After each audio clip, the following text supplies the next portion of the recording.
उज्जैन। तो जब मैं उज्जैन गई तो वहां से हम लोग वहां जाते हैं ओमकारेश्वर और काल भैरव के मंदिर। तो वहां पर इतनी भीड़ थी कि 50,000 लोग तो कम से कम दर्शन कर ही रहे होंगे। तो हम लोग जाकर के लाइनों में लग गए, 2:30 बजे के लाइन में लगे लगे हमें 7 बजे नंबर आया। और इतना सफोकेशन था वहां पर, इतने लोग, इतने ऊंचे ऊंचे लोगों की लग रहा था कि वॉमिटिंग हो जाएगी। बार बार लग रहा था क्यों लाइन में लग गए, वैसे दूर से ही हाथ जोड़ लेते। तो कोई बात नहीं, हम लाइनों में लग गए। लाइनों में लगने के बाद ऐसा होता है ना कि वो लोग घसीट घसीट के बाहर फेंकते हैं कि बस दर्शन कर लिया, हटो यहाँ से। तो जैसे ही मैं वहां पर दरबार में पहुंची काल भैरव के, बस मैं यहाँ तक आई और उन्होंने मुझे ऐसे खिसका दिया। अब मैं अपने मन के अंदर इतना दुखी कि मतलब मैं 4 घंटे के अंदर लाइनों में लगी और 4 सेकंड के लिए भी मुझे दर्शन नहीं हुए। तो अब मैं, जैसे होता है ना कि हम मंदिर में जाते हैं, इतनी मेहनत से पहुंचते हैं, तो हमें लगता है कि अरे चलो कोई बात नहीं, हम साइड में खड़े होकर के एक बार अपने भगवान से प्रार्थना कर लेते हैं। तो हम लोग प्रार्थना करने लगे। तो हम लोगों ने देखा कि सब लोग दर्शन कर करके जा रहे हैं, इतनी भीड़ है, कोई सोध ही नहीं। मेरे पति का भी हाथ छूट गया, मेरी फ्रेंड थी वहां पर दिखती, उसका भी हाथ छूट गया, सब तितर बितर हो गए। बस मैंने बोला कि भगवान सब कुछ सही रखना। और जैसे ही मैं पलटी, 50,000 लोगों की भीड़ थी, वहां किसी को कुछ नहीं दिखाई दिया। पीछे रेलिंग पर मुझे ये गुरुजी का स्वरूप मिला। मतलब 50,000 लोग, किसी को कुछ नहीं दिख रहा। और मैं ऐसे देख रही हूँ, मेरे को लग रहा है मेरी आंखों का धोखा है क्या कि यहाँ पे पेंडेंट कैसे रखा हुआ है। चंदन बोले मैं निकल के गया, मैंने नहीं देखा, किसी ने नहीं देखा। और वो इतना बड़ा पेंडेंट, ये पूरा पेंडेंट जगमगाता हुआ कितना बड़ा स्वरूप है। मतलब उज्जैन में तो दूर दूर तक कोई नाम नहीं है, कोई जय गुरुजी नहीं बोलता, कोई गुरुजी की इतनी संगत नहीं है। और मेरे वहां रोंगटे खड़े हो गए कि गुरुजी आप यहाँ पर भी मतलब मेरे साथ ही हो। तो मतलब मुझे ये सार मिला कि मैं कहीं भी चली जाऊं, गुरुजी ने बोला तू कहीं जा, तू कहीं दर्शन कर, तू कहीं लाइनों में लग, हर जगह मैं ही हूँ तेरे साथ। तो ये मेरा बहुत बड़ा सत्संग है अब की बार का। बस गुरुजी हमेशा मेरे साथ ऐसे ही रहना। जय गुरुजी, शुक्राना गुरुजी, शुक्राना गुरुजी। अब एक संगत है हमारे पास, श्वेता भाभी, ये भी अपना बहुत बड़ा एक सत्संग इनके संग भी हुआ है, ये भी अपना शेयर करना चाहेंगे। और जो भी सत्संग शेयर करना चाहे प्लीज आ जाए अपने आप से। जय गुरुजी। मेरा सत्संग भी ऐसे ही है। अभी हम जगन्नाथपुरी जा रहे थे, बस मतलब वहाँ का भी प्रोग्राम गुरुजी की वजह से ही बना, पता नहीं कैसे इन्होंने करा और हम गए। यहाँ से हम कानपुर से हमारी ट्रेन थी, हम जा रहे थे फैमिली के साथ, और मतलब प्रॉपर सारी चीजें ऑर्गेनाइज तरीके से थी। और हमारी कानपुर ट्रेन आने वाली, और जो यहाँ से ट्रेन थी ना वो अचानक रुक गई, और वो धीरे धीरे धीरे लेट होती गई। और इतना परेशान धीरे कि नहीं हो जाएगा, हम सब एक दूसरे को दसे नहीं हो जाएगा, टाइम है, पहुंच जाएंगे। और सडनली ना हम बहुत लेट होते चले गए। फिर सबका ना जैसे चेहरे उतरते चले गए कि लग रहा है इस बार नहीं है या क्या है। तो मैंने फटाफट जप शुरू कर दिया, मेरा अपना काम की जप शुरू। थोड़ी देर बाद अचानक फोन पे बेल बजी, और वो ऊपर गुरुजी के वो मैसेज आते हैं ना, उन्होंने बोला, उसमें आया कि चिंता करने से कुछ होने वाला तो है नहीं। तो मेरे पे विश्वास है, बस कुछ नहीं, सब बढ़िया। तो मैं थोड़ा सा, मेरे चेहरे पे थोड़ा रिलैक्स हुआ। हस्बैंड ने पूछा क्या, उनको दिखाया, कह रहे बस अब क्यों फिक्र कर रहे, चल छोड़। और फिर सडनली थोड़ी ही देर में, क्योंकि बाकी सब तो अपने अपने फोन में देख रहे थे ट्रेन का टाइम की क्या है, वो ट्रेन कैसे हो रही है, तो देखा वो suddenly 5 minute late, 10 minute late, ऐसे ऐसे लेट होते होते हम कानपुर 15 मिनट पहले ही पहुंच गए उस ट्रेन के आने से। और वो सुपर फास्ट ट्रेन, और बस गुरुजी की कृपा थी, हम आराम से खड़े स्टेशन में अपनी ट्रेन का वेट कर रहे और इनको शुक्रिया कर रहे कि बस। तो गुरुजी सबके साथ है, सब जो बस क्या बोलूं मैं। जय गुरुजी, शुक्राना गुरुजी।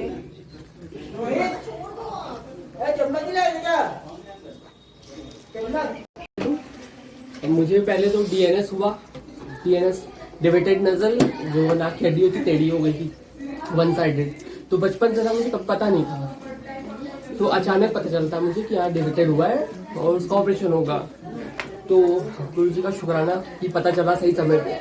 उसके बाद 1 मंथ बीत गया, हो गया ऑपरेशन होने के बाद फिर मुझे 1 मंथ के बाद ही पता चलता है कि मुझे हाइटस हर्निया है और 4th स्टेज पे हूँ, और उसके बाद कोई ऑप्शन नहीं है। मतलब मेरा खाने का जो रास्ता था, वो उसका जो वॉल्व होता है वीक हो चुका और पूरी तरह से खराब हो चुका है। तो लंगर आना करना और जल प्रसाद लेना तो बहुत बड़ी बात थी मेरे लिए। नहीं फिर भी गुरुजी का बहुत बहुत शुक्राना कि गुरुजी आपने बहुत हिम्मत दी और बहुत साहस दिया पूरे परिवार को। मतलब मैं कैसे शब्दों में भी नहीं कर पाऊंगा गुरुजी। और ऑपरेशन की कीमत जो की थी 3 लाख रुपए, वो भी गुरुजी महाराज ने कैसे करी नहीं पता।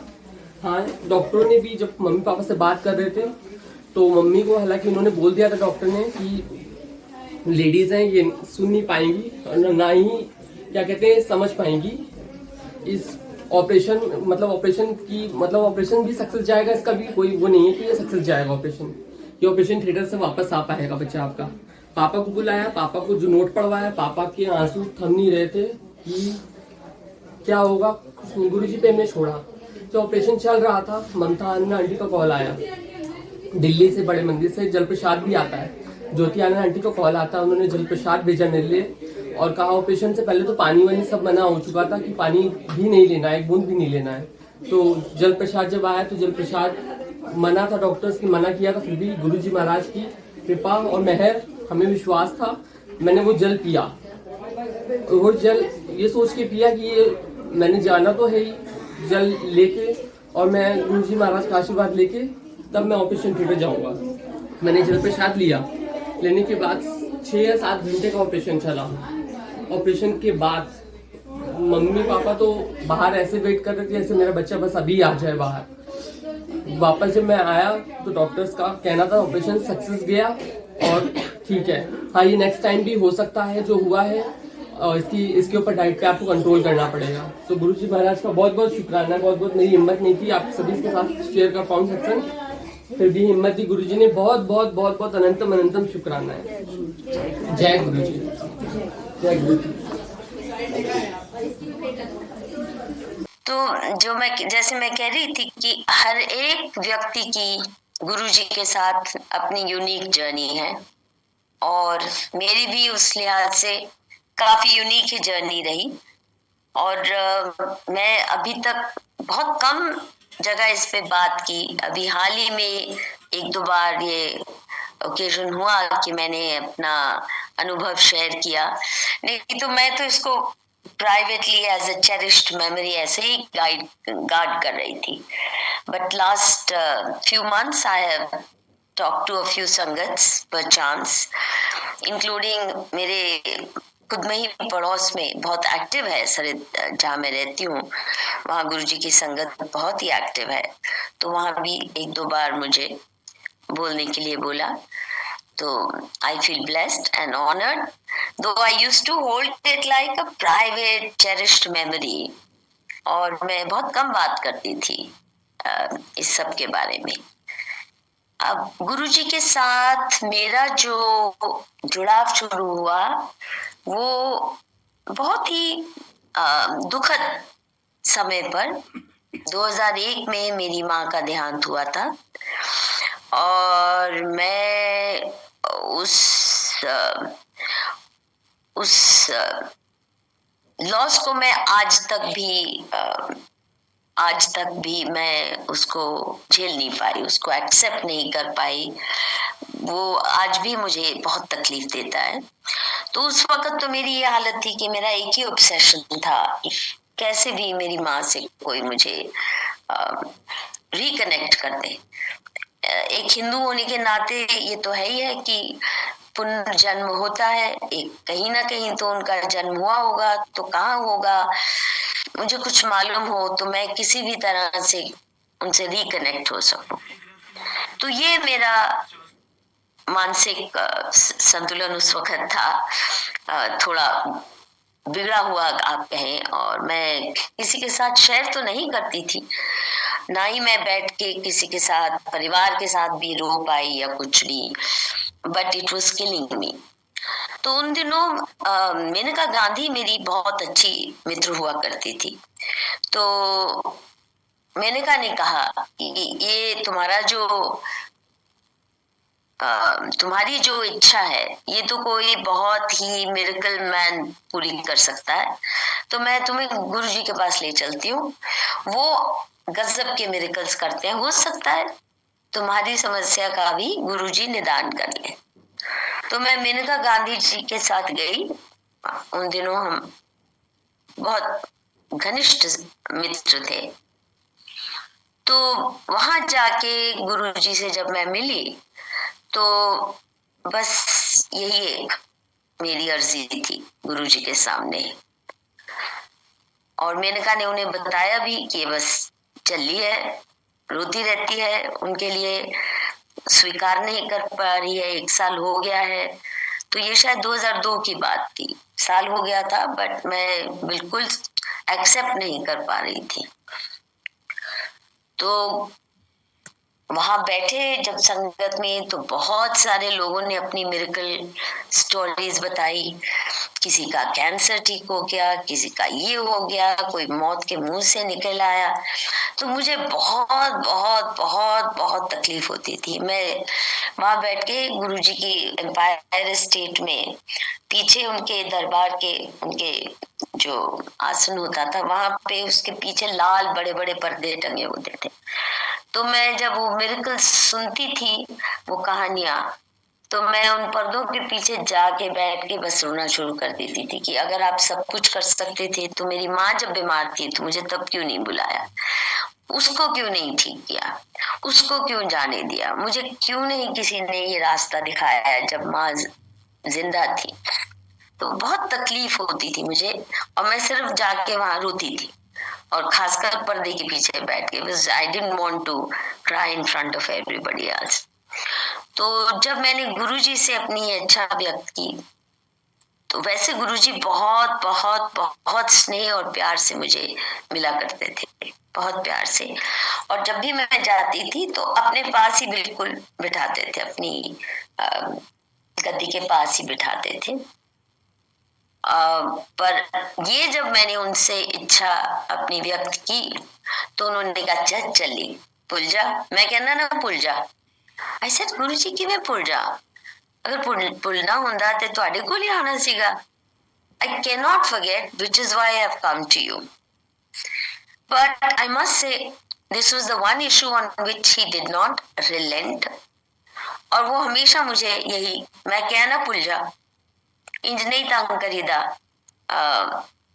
मतलब इम्प्लीकेशन यही थी कि उनकी मृत आत्मा को तुम दुखी कर रही हो, उन्हें तकलीफ पहुंचा रही हो। But it's very hard for me, but in a way it's good कि कम से कम जैसे टेढ़े मेढ़े तांत्रिक हैं ऐसे लोगों के हाथ में नहीं मैं पड़ गई, क्योंकि वो तो कुछ ना कुछ ऐसी नौटंकी रचा देते हैं कि आप उनके जाल में फंस जाओ और फिर निकल ही ना पाओ, और आप पूरी तरह से एक गलत रास्ते पे चल पड़ते हैं। पर गुरुजी ने मुझे जरा भी इनकरेज नहीं किया, और आई थिंक ये जो गुरुजी का रिश्ता ही forced me to accept that this had happened, there is no going back on it.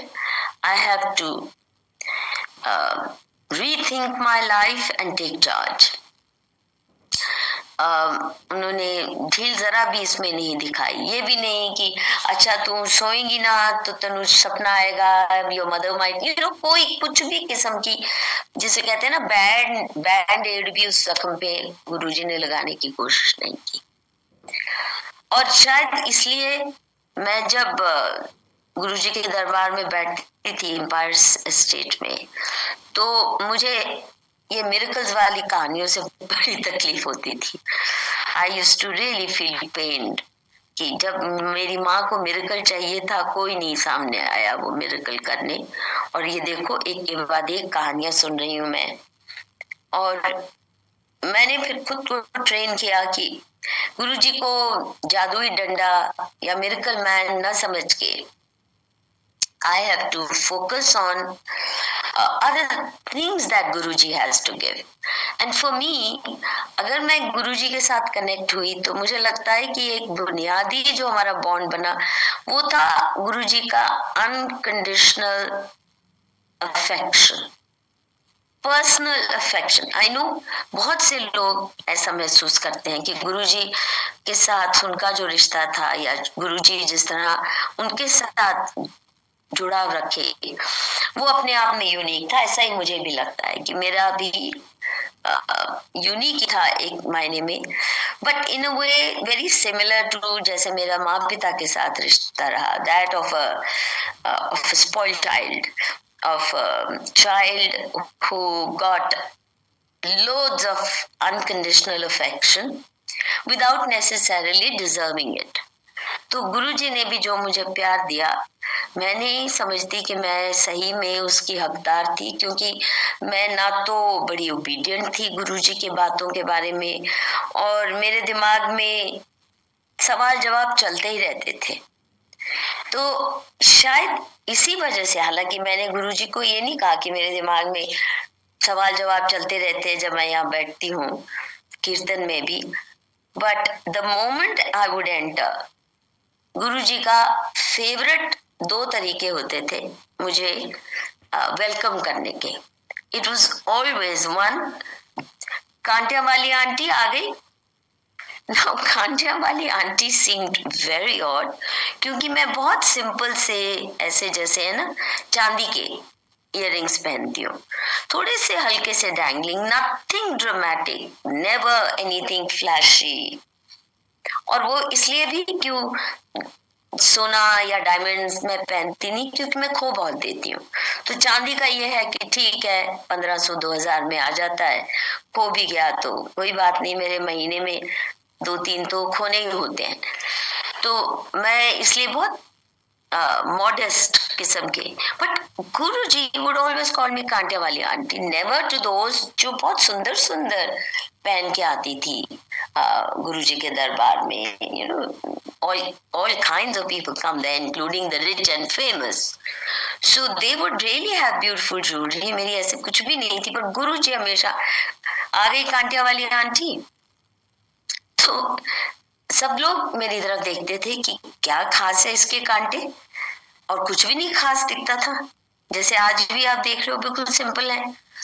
और एक दिन ऐसे ही मैंने out of share embarrassment, because people were looking at कि कौन से कांटे हैं, तो मैंने गुरुजी के पास जाके कहा, गुरुजी बहुत चंगे लग रहे मेरे कांटे। इसे हाँ, तो मैंने कहा अच्छा फिर ब्लेस कर दो, कहते दे। So he put his hand out, I took out my earrings, और मैंने गुरुजी के हथेली में डाले, गुरुजी ने उनको ब्लेस किया और मैंने पहन लिए। इट वॉज अ स्ट्रेंज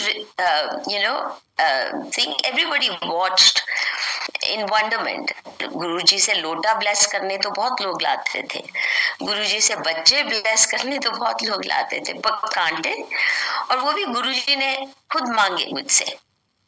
तो गुरुजी ने ब्लेस किया, एज इज माई हैबिट। कुछ दिन बाद एक गुम गया, तो 10-15 दिन बाद मेरा जब एक गुम गया, तो मैं कहा गुरुजी तुझसे गुमा ही देता मेरा।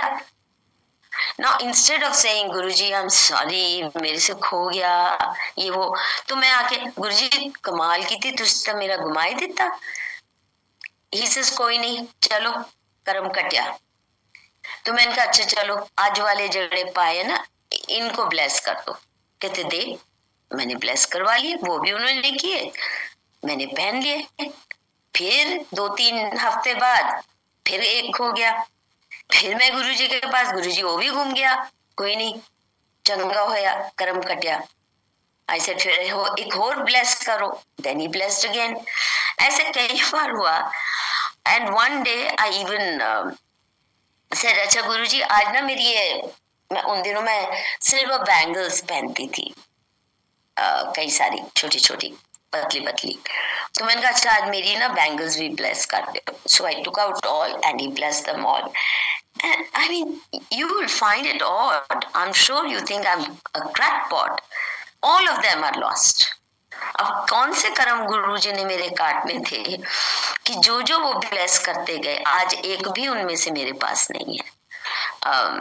And that's how careless I am with things. आप सोचिए गुरुजी की blessed कोई पीस ऑफ ज्वेलरी हो और आप उसको घुमाते जाओ, तो आज मुझे अपने पे शर्म भी आती है जब मैं सोचती हूँ इस बात के बारे में।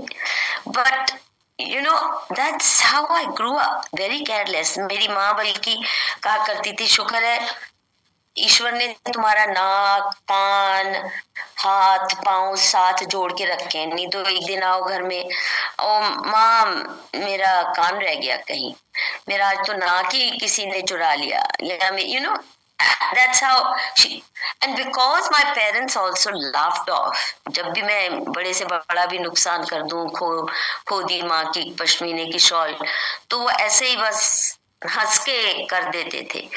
तो मुझे चीजों के प्रति, पैसे के प्रति केयरफुल होना आया ही नहीं। But today I do really curse myself for not having preserved with love and care those bangles, my several pairs of silver earrings जो गुरुजी ने bless किए, सब हो गए। तो एक तो ये गुरुजी का था, कांटिया वाली aunty, it never stopped.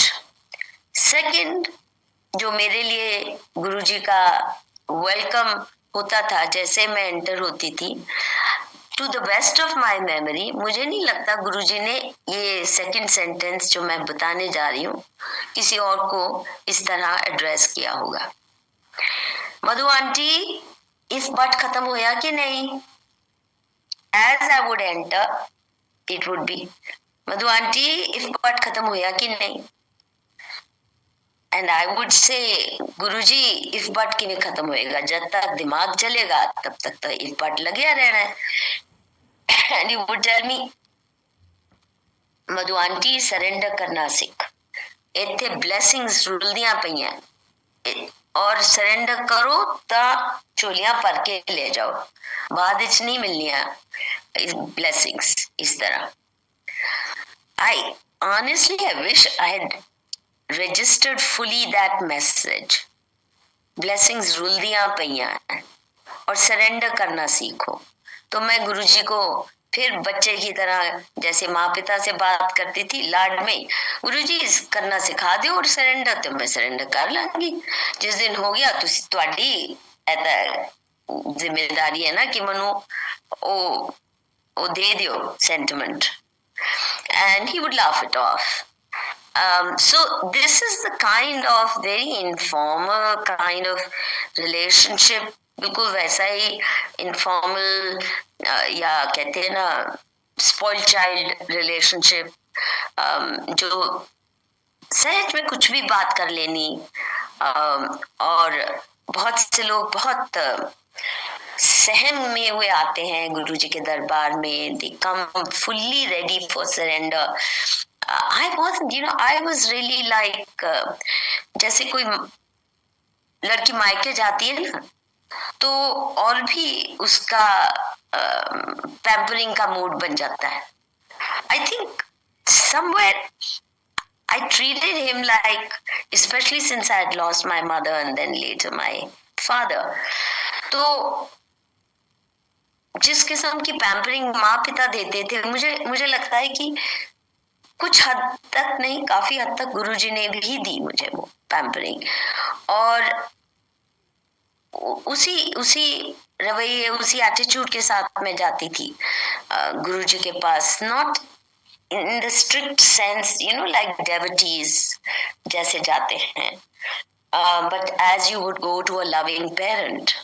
That's the kind of rishta that, without my planning it that way, now that I look back, that's how I see it. और गुरुजी ने भी वैसा ही रखा पैम्परिंग का। अब जैसे गुरुजी का जो दरबार एम्पायर स्टेट में होता था, तो कुछ हफ्ते में शायद 2 दिन ही होता था, और शाम को शुरू होता था, और फिर शाम को लंगर के बाद लोग आज्ञा लेके निकलने शुरू हो जाते थे। And I am sure those of you who have attended those darbars Guruji के, यू वुड रिमेम्बर कि अपने हाथ से गुरुजी प्रसाद देते थे। जलंधर में तो लंगर भी परोसते थे अपने हाथ से, बट एम्पायर स्टेट में भी एक प्रसाद तो गुरुजी के हाथ से मिलता ही था हमें। तो जब वो प्रसाद लेके सब ब्लेसिंग्स लेके चले जाते थे, he would stop some of us, और मुझे भी रुक जा हल्ले, मैं परमिशन आज्ञा लेने जाती थी, नहीं हल्ले बैठ जा। नाउ उन दिनों मैं रहती थी सिविल लाइंस, और सिविल लाइंस इज एक्सट्रीम, जिसको कहते हैं ना नॉर्थ दिल्ली, और Empire State is extreme south Delhi, miles away. और रात को या तो मैं मेनका के साथ आती थी, तब तो चलिए हम दोनों चले जाते थे इकट्ठे उसकी गाड़ी में, मेरी गाड़ी फिर उसके घर में होती थी। I would pick up my car from her house and then drive it to my house. Driver को मैं इसलिए नहीं लाती थी क्योंकि मेरा ड्राइवर वही सिविल लाइंस के पास रहता था। अब वो गुरुजी तो जल्दी छोड़ते नहीं थे, बहुत लेट कर देते थे, तो वो बेचारा 12-1 बज जाए उसकी पत्नी भी भूखी रहती थी, तो I used to avoid bringing my driver, तो मैं खुद ही ड्राइव करती थी। और उन दिनों का अगर आप अंदाजा लगाएं, जब वहां कुछ नहीं होता था, सारा रास्ता सुनसान होता था एम्पायर स्टेट का, आफ्टर अ सर्टेन पॉइंट बिल्कुल सुनसान रास्ता होता था। आज तो इतनी रौनक है, it's flourishing township around that Empire State, but उन दिनों नहीं था, और अंधेरा खूब हो जाता था उस सड़क पर। और जिस दिन मुझे अकेले जाना है, तो आप सोच सकते हो 12-1 बजे जा रहे हैं अकेले, धुंध भी है सर्दियों में, it was not particularly safe, but Guruji बिठा लेते थे। और मैं तो कई बार गुरुजी से शिकायत भी करती थी। I mean I know it was a big honour, now I look back and I know it was a big honour, क्योंकि जब वो बिठाते थे तो फिर वो अंदर जाके कपड़े बदलते थे, और वो अपना सारा चोला छोड़ के he would come dressed nattily in white trousers and a very colorful shirt, और फिर नीचे बैठ जाते थे। जो थोड़े बहुत 5-6 लोग बच गए, उनके साथ दीवार पे टेक के बैठ जाते थे, वुड सिट, और अपने हाथ से फिर सेकंड राउंड प्रसाद आ रहा है, कुछ आ रहा है, तो मैं गुरुजी से शिकायत करती थी, गुरुजी बाकी लोगों के गुरु कहते जल्दी सोया करो, जल्दी सोया करो, जल्दी उठा करो, आप तो सोन ही नहीं देंगे, you don't even let us sleep, अब मैं कब पहुंचूंगी, कब सोऊंगी। He would again laugh it off, but I complained in those days, instead of seeing it as a very special blessing, that he kept insisting very often कि बैठे जा, हल्ले नहीं जाना। The most precious memories I have are जब गुरुजी अपने पास बिठा के मुझे कहते थे मेरे हाथ प्रेस करो। He would often ask people and me also every now and then, और इतने मासूम हाथ, इतनी नरम त्वचा 6 महीने के बच्चे की, जिसको आप कहते हैं ना soft skin, Guruji skin was like that, and of course it always had rose aroma.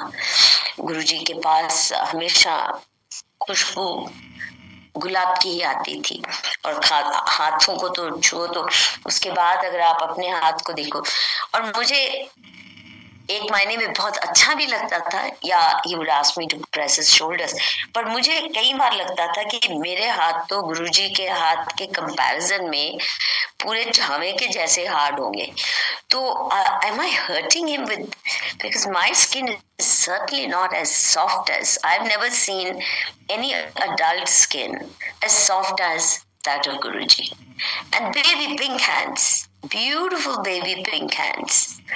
तो जब वो गुरुजी मुझे बिठा के अपने हाथ दबाते थे, he never asked by the way, किसी भी, मुझे तो बिल्कुल भी नहीं, पाँव को नहीं कभी कहा, या शोल्डर्स या हाथ। Those moments were very special, very very precious and special. और एक और बात है जो उस वक्त नहीं समझ आएगी, मैं जब भी मान लीजिए मेनका के साथ आती थी तो हम दोनों इकट्ठे बैठते थे, और मेनका का भी गुरुजी के साथ बहुत करीब का रिश्ता था। She also treated him, more as a friend than a guru. Then than a divine presence. तो हम दोनों पास ही होते थे गुरुजी के, और पर फिर भी बिल्कुल उतने नहीं। तो मैंने कहा कि आदत है नॉन स्टॉप बात करना। अब वहां संगत में तो डिसिप्लिन ये होता है कि जब कीर्तन हो रहा है आप बिल्कुल टोटल साइलेंस में सुनोगे, और अगर कोई अपना सत्संग सुना रहा है तब भी आप बिल्कुल साइलेंस में सुनोगे। पर मेनका को चुप कराना बड़ा मुश्किल है। So I would be sitting next to her and she was constantly chit chat, feeding me with all kinds of gossip and interesting tidbits or whatever. I don't think Guruji quite liked it. So कई बार मुझे कहते थे मधु aunty तू इत्थे आके बैठ मेरे को, and she said नहीं गुरुजी अब मेरे को बैठेगी, and said नहीं मधु आंटी तू इत्थे बैठ, नहीं गुरुजी अब मेरे को बैठेगी। Now she had that informal equation with him so that she could defy him, and I also, because after all उसी के साथ मैं आई थी, उसी की वजह से गुरुजी से मिली थी, तो मुझे भी लगता था कि मैं कैसे कहूँ नहीं मैं गुरुजी के पास जा रही हूँ। So I would continue sitting, but I do know that वो जो क्वाइट कंसंट्रेशन चाहिए वो उन दिनों नहीं हो पाती थी because of this. And it's much later that I realized, जब मैं अकेले जाना शुरू किया, कि गुरुजी के दरबार में जाके जब सत्संग होता है आपको बिल्कुल शांति से सुनना है। आपका दिमाग इधर उधर भागेगा, 100 बातें आएंगी, but you have to still try to focus on the message that is coming through the कीर्तन, शब्द कीर्तन, या फिर जब गुरुजी लोगों से बात कर रहे हैं तो कुछ छोटी छोटी बातें। ये भी शायद ये अकेले अनोखे गुरुजी हैं हमारे, जो कभी डिस्कोर्स नहीं देते थे, कभी भाषण नहीं दिया उन्होंने, कभी स्पीच नहीं दी, कभी डूज एंड डोंट्स नहीं। जैसे आप राधा स्वामी सत्संग में जाओ तो ये डूज हैं ये डोंट्स हैं, ऐसे जितने भी गुरु हैं कोई ना कोई डूज एंड डोंट्स देते ही हैं, पर हमारे गुरु जी ऐसे कोई डूज एंड डोंट्स नहीं थे ever, but he would talk to people individually and advise them. कई बार मैंने भी उनसे एडवाइस कई बार मानी, 1-2 बार नहीं भी मानी। तो गुरुजी कभी डिस्कोर्स नहीं, और जिसको बोलते हैं don't do this don't do that वाला भी नहीं, but if you asked him for advice he certainly had an opinion and he would give you। अच्छा, अक्सर तो मैं मान जाती थी सहज ही, पर 1-2 बार उदाहरण देती हूँ। मुझे अब बहुत दुख होता है कि मैं क्यों ऐसी why did I take such liberties with such a loving divine presence that had been brought into my life। मैंने मेरी गाड़ी पुरानी बदलनी थी, it was giving me a little bit of trouble, तो मैंने गुरुजी से कहा गुरुजी केड़ी गड्डी लाओ। I mean that's the kind of conversation we could have with गुरुजी। गुरुजी केड़ी खरीदा, and strangely enough he was always up to date। उन दिनों नई आई थी Swift Dzire, so he told me तू स्विफ्ट डिजायर खरीद ले। so अगले दिन या 1-2 दिन बाद मैं गई मारुति के शोरूम में, वहां मैंने नई स्विफ्ट डिजायर आई थी, देखी वो अंदर से काली, पूरी अंदर से काली अपहोल्स्ट्री, सीट्स भी काली, सारी सीलिंग भी काली, दरवाजे भी काले, और दिल्ली की गर्मी तो आप जानते हैं कितनी जालिम होती है।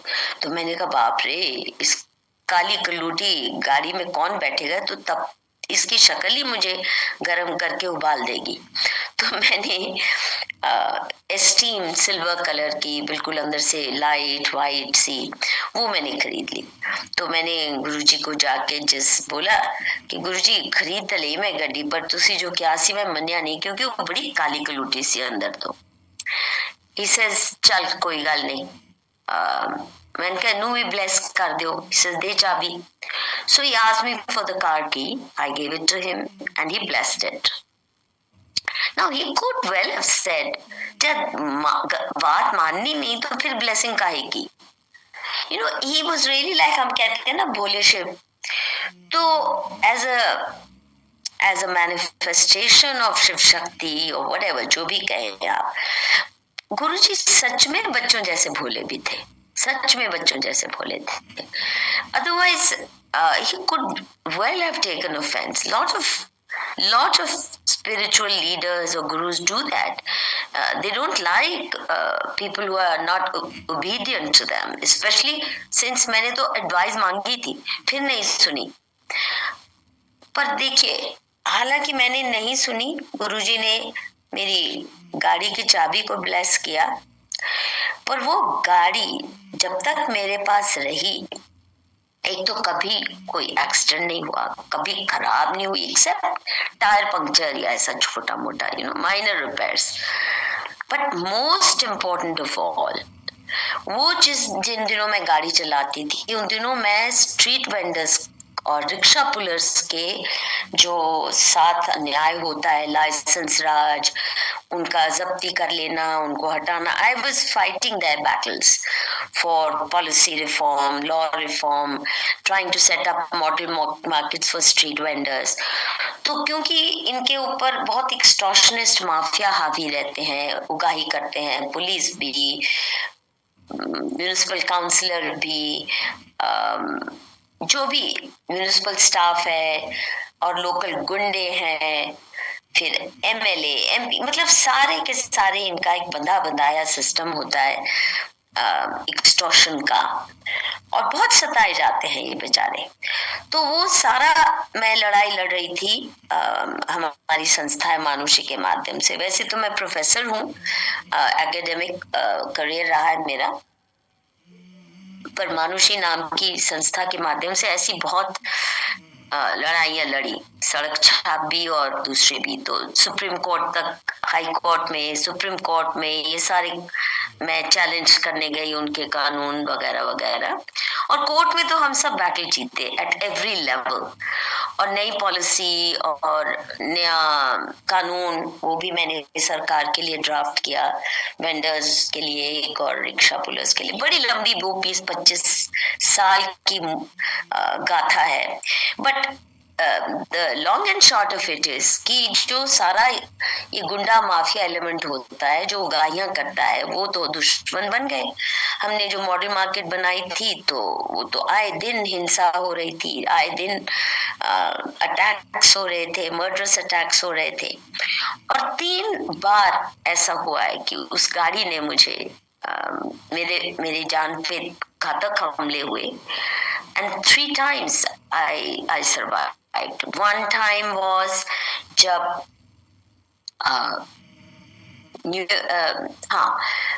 म्यूनिसिपल काउंसलर ने मुझे अपने ऑफिस में बुलाया. मैंने उसे कहा कि प्लीज संभालो इन गुंडों को, हम अच्छा ही काम तुम्हारी कंस्टिट्यूंसी में कर रहे हैं. तो उसने कहा मेरे ऑफिस में बात करना. पर वो गुंडा मवाली किस्म का था खुद भी. तो उसने अपने ऑफिस में खूब सारी भीड़ इकट्ठी कर रखी थी उन्हीं गुंडा एलिमेंट्स की. उसके और जब मैं बाहर आई और गाड़ी में घुसने को हुई, तो उनमें से एक ने इतना बड़ा पत्थर hurled at me, aimed at my skull. As luck would have it, किसी ने मेरा हाथ खींच के, शायद मेरे साथ जो लोग गए थे, और वो जाके I ducked sort of, और वो जाके मेरी गाड़ी की छत पे लगा. और हम जैसे तैसे बहुत जल्दी से भागे. अगर वो पत्थर मेरे सर पे लगा होता तो कोई चांस नहीं था कि मेरा सर बचा होता. And I escaped fast in that car, जो गुरुजी की ब्लेस्टी का हो गया. एक और बार इसी तरह उन्होंने, गुंडों ने मेरी गाड़ी घेर ली चारों तरफ से, और लठैत अपने गांव की वो महिलाएं भी ले आए, गुज्जर महिलाएं, कि इसके तो कपड़े उतार के इसको आज नंगा करके, मतलब they were out to lynch me and not let me go back alive, वो कह रहे थे खुल के. और मैं सिर्फ अकेली, उस दिन मेरा ड्राइवर भी नहीं, मैं अकेली गाड़ी में बैठी हूँ. That was my only protective shield. I have no idea how it happened, who informed the police? Certainly not I, because उस दिन मेरा मोबाइल भी मेरे पर्स में नहीं था, तो किसी ने बुलाया। और अगर मैं बाहर बैठी होती, मतलब बाहर खड़ी होती, अगर मैं उस वक्त जब वो मुझे मॉब कर रहे थे अपनी गाड़ी में जल्दी से घुस ना गई होती, तो कोई सवाल नहीं था कि मैं जिंदा बचती उस दिन। So I was rescued. Third time was on New Year Eve, 31 दिसंबर की दोपहर को मैं वही मॉडल मार्केट में गई थी और कुछ वीडियोग्राफी कर रही थी, और इन्होंने फिर ये गुंडा मॉब आ गया और उनके टेम्पो ड्राइवर साथ में और सरिया लिए हुए और ये वो, और मेरा जो कैमरा छीनने की कोशिश की उनमें से एक ने, और मुझे घसीटते हुए they threw me on the ground, road पे जो साइड पे फुटपाथ के, और खूब धनाधन खूब मार पिटाई, खूब मिटाई। मेरे ड्राइवर को तो डंडों से भी पीटा, उसको तो बहुत नुकसान हुआ, उसकी पीठ शायद आज भी उसकी वजह से उसकी दर्द होती है। एंड दे वर सेइंग कि आज इन दोनों को जिंदा नहीं जाने देना, इनको इसी गाड़ी में, these are the words, मेरे पुलिस कंप्लेंट में भी FIR में भी यही शब्द हैं कि वो कह रहे थे कि इनको इसी गाड़ी में अंदर बंद करके पेट्रोल डालो और जला देंगे, इनको नहीं, बिकॉज वो कब्जा करना चाहते थे उस सारी मार्केट पे जो हमने एक मॉडल मार्केट बनाई थी with Supreme Court permission and all that. बड़ी वो लंबी कहानी है, it's all also on my website, so you can, those of you have written about it. तो आप सोचिए, मारुति की गाड़ियां इतनी स्ट्रांग होती नहीं है, उनके पास सरिये थे और वो गाड़ी मेरी खोलने की कोशिश कर रहे हैं, सरिये से लॉक थी क्योंकि मैं निकल के गई थी मेरे ड्राइवर के साथ, I was doing some videography in that market, और उनसे गाड़ी का दरवाजा खुला नहीं, जिसको खोल के वो मुझे अंदर धकेल के मेरे ड्राइवर के साथ आग लगाने के लिए पूरी तैयारी थी उनकी। They could not break open. They damaged the door a little bit. I can't believe it because आपके सरिया हो क्या हो, और फिर इतने में पुलिस आ गई and I escaped sure death that day. So you know, as I said, I don't, ये blessing है गुरु जी की कि इतने हालात में जिस व्यक्ति ने कभी एक चांटा न खाया हो, और मैं ऐसा कहा करती थी वो ब्रांड का हाथ ही मैन्युफैक्चर नहीं किया ईश्वर ने जो मुझे थप्पड़ मार सके, ऐसा था मेरा अपने बारे में कि मुझे कौन मार सकता है। फियर नाम की चीज मेरे में थी नहीं, और कभी डांट नहीं सुनी थी, मार खाना तो बड़ी दूर की बात, और मैं झेली वो सब। See more importantly, I did not feel defeated by it. I did not give up. I did not feel demoralized. नहीं तो मार मूर खा के आपके लाइफ पे थ्रेट बार बार आ रहे हैं तो आप डर के छोड़ भी देते हो, or you feel so none of that happened. So he gave me the strength even to fight it out. You know, legally. और मजे की बात है कि हर बार जो हमें मारते थे हमारे ऊपर ही केस लगा देते थे कि मैंने उनके ऊपर उनको मर्डर करने की कोशिश की है। So legal cases क्या क्या, but you know, very difficult times. The fact that I'm still alive and not just narrating that story, but I'm also going to write a whole book because there's a lot to be said about what kind of reforms India needs. Or actually it's true the world over, ये जो self employed poor के साथ क्या किया जाता है। So ये जो गाड़ी की कहानी है, you know, I don't put it in the category of miracles, but that inner strength to survive and timely intervention by the police, which was certainly more pro गुंडा than it is pro citizens. ये सब जगह की यही कहानी है, पर भारत में तो सब जानते ही हैं पुलिस का क्या कैरेक्टर है, फिर भी बचाया मुझे, और मैं तो गुरुजी की मेहरबानी समझती हूँ। अब एक और मैं आपको बताऊं, गुरुजी के साथ जिस किस्म का मेरा संवाद रहता था, वहाँ सभी जानते हैं कि बहुत बड़े बड़े लोग भी आते थे, मिनिस्टर भी आ रहे हैं और कॉर्पोरेट लीडर्स भी आ रहे हैं, एम्बेसडर्स भी आ रहे हैं, आर्मी जनरल्स भी आ रहे हैं। और गुरुजी तो वैसे ठेठ पंजाबी बोलते थे। He never even tried to speak Hindi, ठेठ पंजाबी। और यहाँ तमिलनाडु का कोई है जो आर्मी जनरल या एम्बेसडर, पता नहीं कैसे समझ लेते थे गुरुजी की बात, पर ऐसे प्यार से ध्यान से कान में बताते थे, उन्हें एडवाइस करते थे।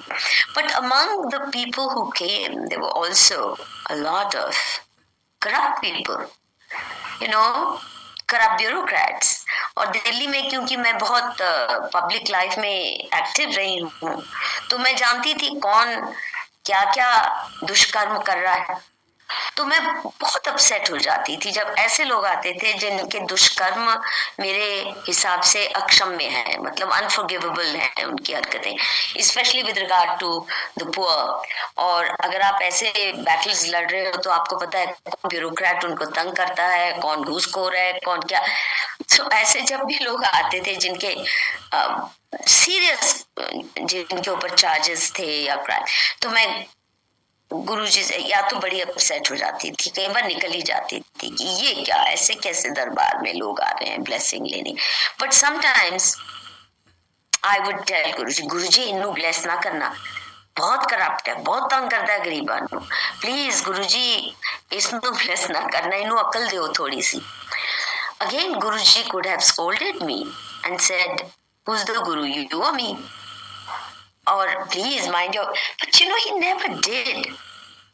I have no idea why he was so indulgent, but he was. He never snubbed me, and Guruji could scold people. ऐसा नहीं है कि वो डांटते नहीं थे, पर मुझे इस बात पे कभी उन्होंने डांटा नहीं। और मुझे भी बहुत साल लगे ये समझने में कि हमारे गुरुजी भी जैसे शिव जी की बारात कहते हैं ना, उसमें सांप भी है, भालू भी है, बिच्छू भी है, सब किस्म के प्राणी हैं। तो शिव जी की बारात थी, गुरुजी का दरबार भी है, होता, और आज भी। और मैं कौन होती हूँ किसी को जज करने वाली? मैं कौन होती हूँ कि ये डिजर्व नहीं कर रहा और फ्लां करता है? तो कई साल लगे मुझे ये समझने में कि I don't have the right to decide who deserves and who doesn't. वो अपने कर्म फल लेने आ रहे हैं। मेरे लिए तो सबसे अहम बात है कि मैं खुद से पूछूं कि क्या मैं गुरुजी की ब्लेसिंग्स डिजर्व करती हूँ? क्या मेरे वो कर्म ऐसे हैं कि किसी को ये ना कहना पड़े, गुरुजी मधु किश्वर ने नु क्यों तुसी ब्लेस करता, मधु आंटी नु क्यों कीता, ऐता फलां फलां चले कम कर दिए। So I better watch my own conduct. I better make sure that I deserve his blessings. I better seek his blessings, that I become worthy of his blessings over years, more and more, not less and less. और कभी किसी को ये ना कहना पड़े कि ऐसे कैसे लोग आ रहे हैं, देखो मधु आंटी जैसे भी पहुंच जाते हैं गुरुजी के दरबार में, ये कोई ब्लेसिंग्स के लायक है। So nobody should at least point to me, I should first check on my record and make sure that I am deserving.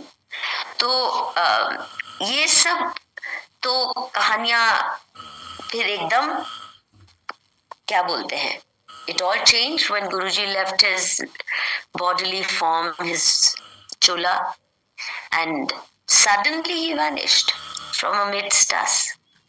और वो जो कहा करते थे कि जिन्नियां ब्लेसिंग्स लैनियां ले जाओ, जब मैं चला गया ते इन्नी क्यूज लगनगी, इन्नी लंबियां लाइनां लगनगियां, you will have to spend hours दर्शन ले। I mean, that started happening pretty soon. And how it happened, I think that itself is a miracle. क्योंकि ऐसा नहीं है कि कोई PR हायर किया गया, पब्लिक रिलेशंस जैसे पॉलिटिशियंस करते हैं या बहुत से धर्मगुरु भी करते हैं, पूरी उनकी तो मीडिया मैनेजमेंट होती है। ऐसा तो यहाँ कुछ भी नहीं रहा, पर मेरा फिर दिल नहीं लगता था जाने में, जाकर, बिकॉज वो बहुत ही इंटीमेट रिश्ता था। गुरु जी के पास बिल्कुल उनके आसन के पास बैठना और उनसे बात कर पाना, तो I just didn't feel like going. जैसे माँ के देहांत के बाद मेरा घर जाने का नहीं मन करता था। पापा के बाद तो बिल्कुल ही मुझे लगता था कि अब घर क्या, घर माँ पिता नहीं है, तो ऐसे ही मुझे लगता था कि अब गुरुजी नहीं है तो अब क्या बड़े मंदिर जाए, घर में ही उनसे बात कर लेंगे।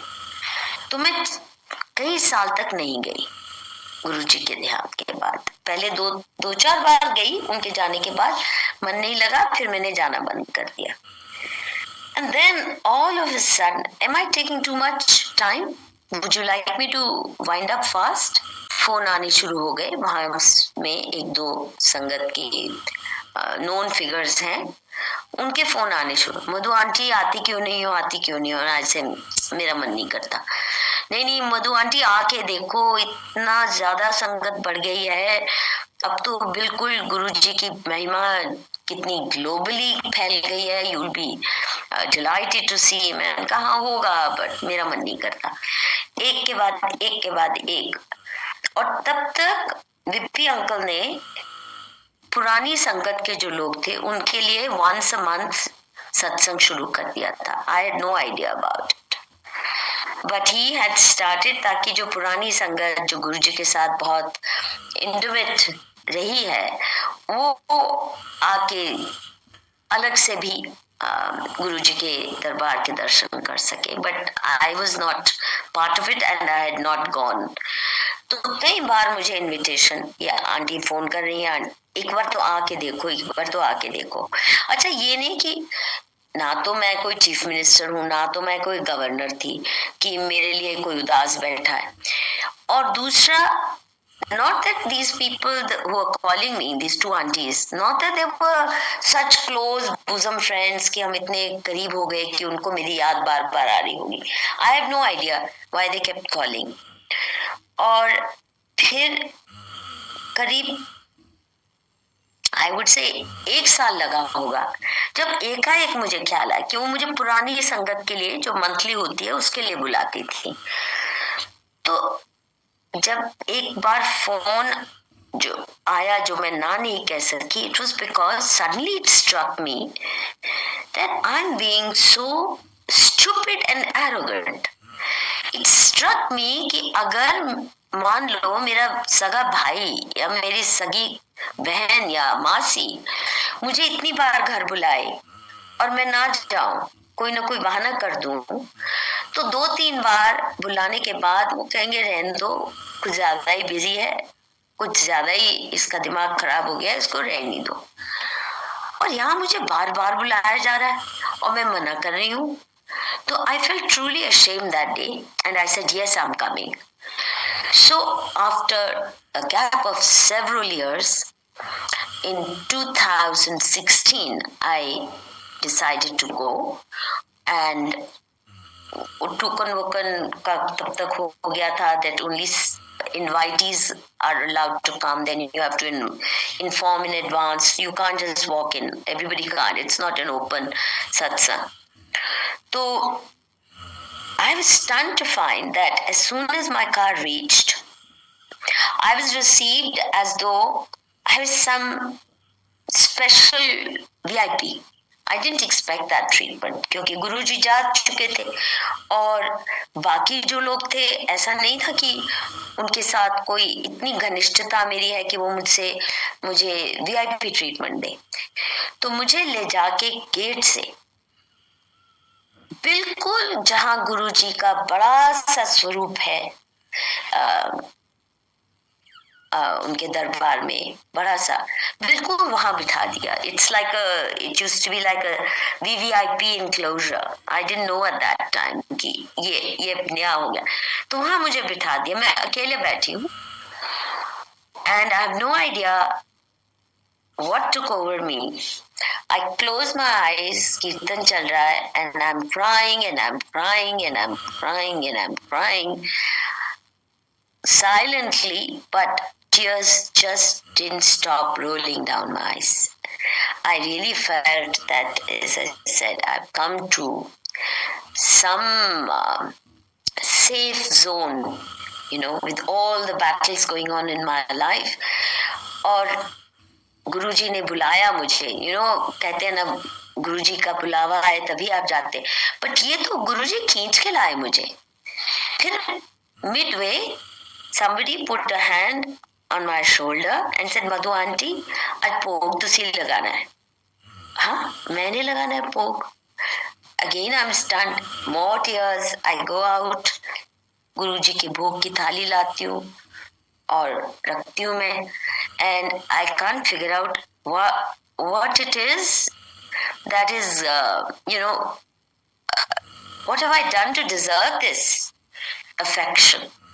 तो उस दिन फिर मुझे उस भोग की थाली में से कुछ प्रसाद भी मिला, which is in itself, ऐसे एक बार नहीं कई बार हुआ.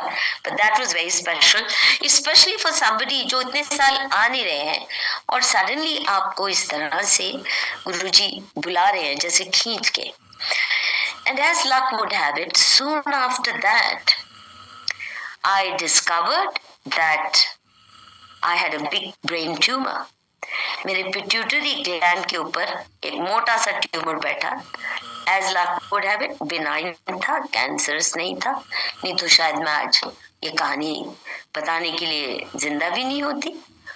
और वो ट्यूमर ने मेरे स्वास्थ्य का क्या बैंड बजाया हुआ था उसका बयान करना भी मुश्किल है, क्योंकि सारा आपका मेटाबॉलिक सिस्टम कोलैप्स हो जाता है अगर आपकी पिट्यूटरी ग्लैंड. थायराइड डिफिशिएंट तो पहले ही थी मैं, अब पिट्यूटरी ग्लैंड के ऊपर इतना मोटा ट्यूबर बैठा हुआ है तो आप अंदाजा लगा लीजिए मेरी क्या हालत हो रही होगी. But because I remain active, you see, ये मेरी एक ये कमजोरी भी है, स्ट्रेंथ भी है. मैं जितनी भी मर्जी बीमार हूं मैं लगी रहती हूँ काम में, और 365 days a year. और मैंने काम भी ऐसे लिए हैं जिसमें कुछ मेरा बॉस तो है नहीं, तो मैं खुद ही अपनी बॉस हूँ. Even in my academic career I was my own boss. फिर मानुषी में भी I am on my own boss. तो I never take a break because मेरे दिमाग में भूत सवार रहता है कि इतना काम है कैसे खत्म. और मैं क्योंकि एक्टिव रहती हूँ तो कोई डॉक्टर भी मेरे को सीरियसली नहीं लेता कि कोई बीमारी हो गई, और इसलिए मेरे डायग्नोज में बहुत साल लग जाते हैं कि डॉक्टर कहते सब कुछ तो कर रहे हो, मतलब you working so hard, just take more rest. But in this case, as luck would have it, an eye doctor diagnosed that I had a brain tumor because my lateral vision had stopped functioning. तो ये इस आई doctor के पास कैसे पहुंचे, in itself a miracle story. There was no reason. मैंने किसी और doctor का फिक्स किया था, 2-3 डॉक्टर्स के पास गए थे. कोई कहता था ऑपरेशन करा लो, कोई कहता था कुछ करा लो, चश्मे का नंबर बदल लो. किसी ने जो असली प्रॉब्लम थी नहीं की, और जिन्होंने की उनके साथ कोई ऐसा आने का इतनी दूर थी. Again, as I said, it's a strange coincidence that on an impulse I came to this doctor. She checked my eyes and said, "There's this. You better come Monday. Some more tests." And then she said, "You need an MRI." MRI की तो tumor है. Again, Guruji's strength. I didn't have the slightest, क्या बोलते हैं ना, nervousness. वैसे भी मैं तैयारी रहती हूँ, जितने श्वास लिखे हैं उतने हैं, टाइम है जाने का तो ठीक है. But then I understood कि गुरुजी मुझे क्यों बुलवा रहे थे. He knew I needed blessings. He knew I needed to be protected from my own carelessness. He knew that I would not on my own take good care of myself. तो फिर अब कहाँ जाए सर्जरी के लिए, कोई क्या कह रहा है, कोई क्या कह रहा है।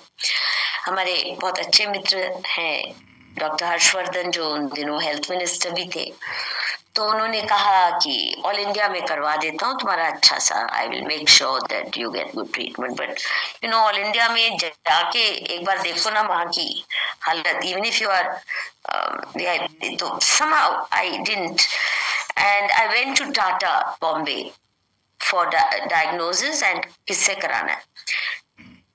Now Tata is considered the topmost cancer treatment place, but they said आप यहाँ क्यों आए हो? दिल्ली में आपकी समस्या के लिए सबसे अच्छा सर्जन है मेदांता में, doctor Dubey. You better go to him. They didn't even show any interest in admitting me there, and they said you better go there. And sure enough, I went to him. He doesn't look one bit impressive. जैसे फिल्मी doctor होते हैं ना impressive, वो कुछ नहीं, very casual and very, but since Tata had recommended him so strongly, no matter how many other recommendations I got, I went for him. And he did a fantastic job और ethical job. सबसे बड़ी बात है कि corporate hospitals में लोग कहते हैं कि ये तो छील देते हैं आपको, 2 दिन की बीमारी होती है उसको 2 महीने की नहीं 2 साल की कर देते हैं, जो नहीं भी सर्जरी करनी होती वो भी ठोक देते हैं. But in this case, not only, I mean, partly also because of Dr. Harshvardhan, I was treated in Medanta again, VIP treatment. Dr. Train, I'm very grateful to him. He really took such good care of me. And Dr. Dubey did such a good job of my surgery. But most important of all, मुझे बताया गया था ये 6-7 घंटे की surgery है, उसके बाद आपको 5-6 दिन तो कम से कम रहना होगा अस्पताल, रिकवरी टाइम. तो मुझे तीसरे दिन ही डॉक्टर कहते हैं, doctor Dubey you better get out, क्योंकि आपको हॉस्पिटल इंड्यूस्ड इन्फेक्शन हो रही है और ये हो गई तो आप फिर नहीं रिकवर कर पाओगे. These are more deadly than regular. He literally pushed me out. Now this is very unusual for corporate hospitals, but I was lucky I had such a surgeon. And then of course Dr. Trehan, who took excellent care of me. Took me a long time to recover because it's a huge surgery and etc. But you know, बिल्कुल काम लिया. अच्छा, गुरुजी ने मेरा एक bless किया हुआ था. हाँ, गुरुजी किसी जमाने में कहते थे सोने का ओम बना के लाओ, वो पेंडेंट. तो मैं भी लेके गई थी, गुरुजी ने वो ब्लेस किया था और वो पेंडेंट मैं ऐसे हाथ में पकड़ के सर्जरी के लिए गई. I was holding it in my hand because I could not have worn it जब वो सर्जरी कर रहे होते हैं और उनको मशीन में आपको डालना पड़ता है, फिर बाहर निकालना पड़ता है. But I told them please keep it near me. And I was totally fearless. You know, जरा भी 10 मिनट की भी मतलब घबराहट क्या जो भी. And I'm glad that Guruji gave me the strength to bear the pain and all that comes with such a major surgery, and made me also understand the importance of taking your own health seriously. नहीं तो मैं तो I used to believe I'm all a spirit, body तो ऐवी है होती जैसे ना, वो चलती रहेगी, उसको मैं विप्लैश करके चला सकती हूँ विल पावर से. But then I understood and I think that was also needed for me to change my own attitude towards at least my basic health requirements. तो गुरुजी ने अभी याद आ रहा है मुझे जब मैंने कहा ना कि strength to bear that pain. Dr. Trehan told me that when they take reports from all their nursing staff and everybody about how the patient has behaved when they were in pain or soon after surgery or overall kya behavior raha. And he told me that I got very high marks from all the attendants, nurses, even when I was semi-conscious. So again, this is really, pain में नहीं तो लोग कोई भी पागल हो जाता है जब दर्द में हो, तकलीफ में हो, फिर आप नहीं सोचते हो कि आपकी अटेंडेंट है वो सारी रात जग रही है आपके लिए। But Guruji gave me that strength and I'm really grateful for that। और अब तो बस गुरुजी के पास यही मेरी अर्जी होती है, मैं वो बन जावा जो तेरी मर्जी है। My prayers to him are just give me strength and save me from crooks, save me from rogues, because मेरे को I'm too trusting, I'm like a Buddhu child, and it's partly my genes, I guess. My father was like that too, very easy to cheat, very easy. Trust comes to me so naturally that I had to work very hard to say no, hold it, just let the person prove। मैं तो face value पे सब पे trust कर लेती हूँ। By and large, it has helped me because you receive people with an open heart, and people then also give you a lot of affection and love if you receive them with an open heart। But कहीं rogues, thugs who have cheated, who have really taken advantage of me, so अब मैं गुरुजी से कहती हूँ, गुरुजी अच्छे लोगों की संगत दो और क्रुक्स को मेरे से दूर रखो बस, बाकी मैं वो बन जाऊं जो तुम्हारी मर्जी है। I just need strength to face whatever you have willed for me or whatever my karmic cycle brings for me। और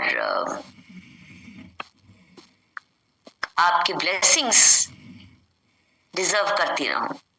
आई have to keep that in mind.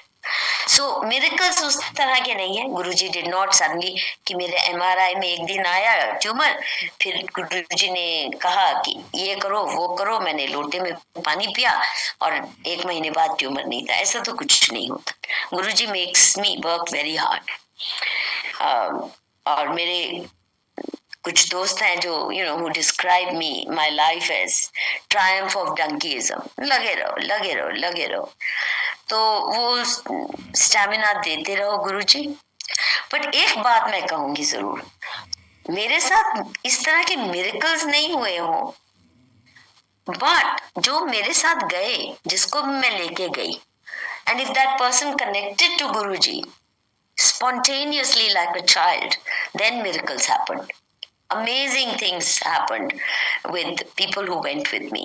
So जब भी मैं देखती हूँ कोई बहुत खास तकलीफ में है तो मैं जरूर कहती हूँ कि चल पड़ो मेरे साथ। और गुरुजी जो जिस तरह मैं सरेंडर नहीं कर पाई, आप करके देखो, बच्चों की तरह सरेंडर करो। मैं तो बहसती रहती थी गुरुजी के साथ, but as I said, I have now learned, at least in my rishta with Guruji, there is no if and but। बाकी if and but तो मेरे चलते रहेंगे, but certainly my personal one-on-one connect with Guruji, no if and but, and it's very helpful। All my life I never ever went to anyone रोते हुए मेरी problem solve कर दो। Even to my parents, even as a child, I never went to my parents। ये हुआ, उसने मुझे ये किया, ये मेरी प्रॉब्लम है, इसको सॉल्व करो, मेरी उससे कुछ नहीं, उनको कुछ नहीं मेरा झेलना पड़ता था। बड़े बड़े ब्लंडर्स किए मैंने, वो भी चुपचाप झेल लिए खुद ही। तो इसलिए मेरे पेरेंट्स ने भी मुझे ऑटो पायलट पे छोड़ा हुआ था कि she knows how to handle, अपनी प्रॉब्लम नहीं 50 औरों की संभाल लेती है। और मेरे पास सिर्फ प्रॉब्लम वाले लोग आते हैं, because that's what my life has been. अपनी कोई प्रॉब्लम के लिए टाइम नहीं, तो इसकी उसकी वहां की यहाँ की देश की। पर अब मेरे पास कम से कम एक जगह है, this is the big blessing. Guruji के पास जाके मैं अपनी समस्या उनके दर पे छोड़ देती हूँ। वो है ना, तेरे दर का है शुक्राना, मेरे झुके सर का है शुक्राना। गुरुजी ने झुकना सिखाया, ये सबसे बड़ी नियामत है ईगो परफोरेशन। झुकना सिखाया और गुरुजी के दर पे अपनी समस्या रख दो। गुरुजी अब जो चाहो जिस रास्ते पे आप ठीक समझो, guide me, just guide me. I'll take whatever comes, no matter how difficult the path. Give me the strength to pass through all those tests with some measure of dignity. Thank you, Sangat ji. I've taken a lot of your time.